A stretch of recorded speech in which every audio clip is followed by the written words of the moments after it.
few moments later. Assalamualaikum warahmatullahi wabarakatuh. Saya Lucy Adriani Pramesti dengan NPM 2023 14 50 11 20. Di sini saya akan menjelaskan mengenai mazhab ekonomi makro dengan mata kuliah Sejarah Pemikiran Ekonomi dengan dosen pengampu Dr. Muhammad Ramadona SE MPD. Pemikiran ekonomi modern dimulai dengan buku Duel of Nations 1776 oleh Adam Smith. Ia memperkenalkan konsep invisible hand, yaitu mekanisme pasar yang bekerja secara otomatis melalui interaksi permintaan dan penawaran tanpa campur tangan pemerintah.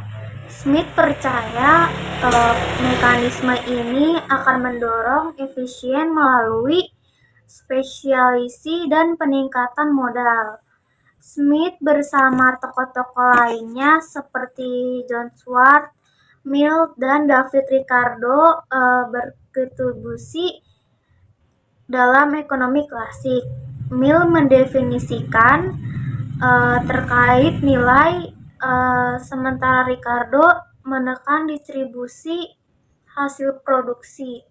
Revolusi industri memulai membawa perubahan besar pada kapasitas industri, menekan pembagian kerja dengan dominasi sistem produksi pabrik.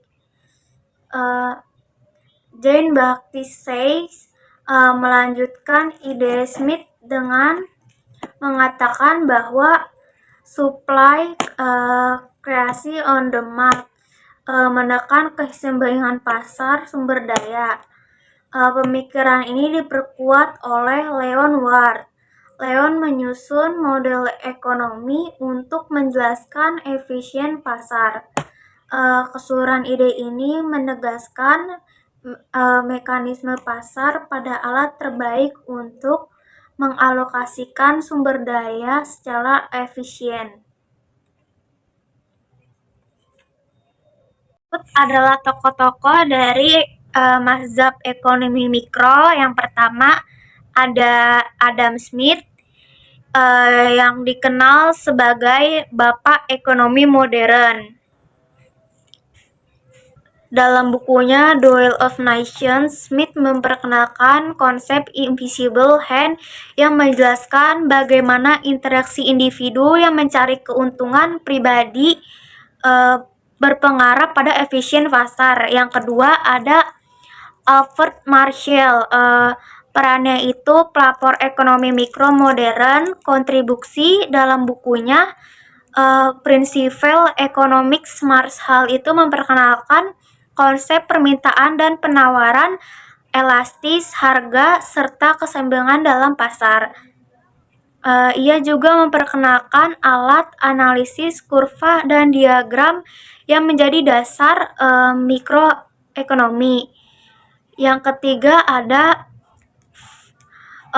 Phil Pedro Pareto, pengembangan teori pengembangan efisiensi dan distribusi kekayaan, menciptakan Pareto efisiensi yang menjelaskan situasi di mana daya tidak dialokasikan kembali untuk meningkatkan kesejahteraan tanpa mengurangi kesejahteraan orang lain. Perangkat ini menjadi fundamental dalam analisis kesejahteraan ekonomi. Yang keempat ada Von Neumann. Kontribusi melalui buku mereka Theory of Gamers Economics, mereka mengembangkan alat analisis strategis untuk memahami interaksi perilaku ekonomi dan situasi kompetitif dan kolaboratif, serta permainan kini banyak digunakan dalam analisis perilaku perusahaan dan pasar. Sekian dari saya. Wassalamualaikum warahmatullahi wabarakatuh.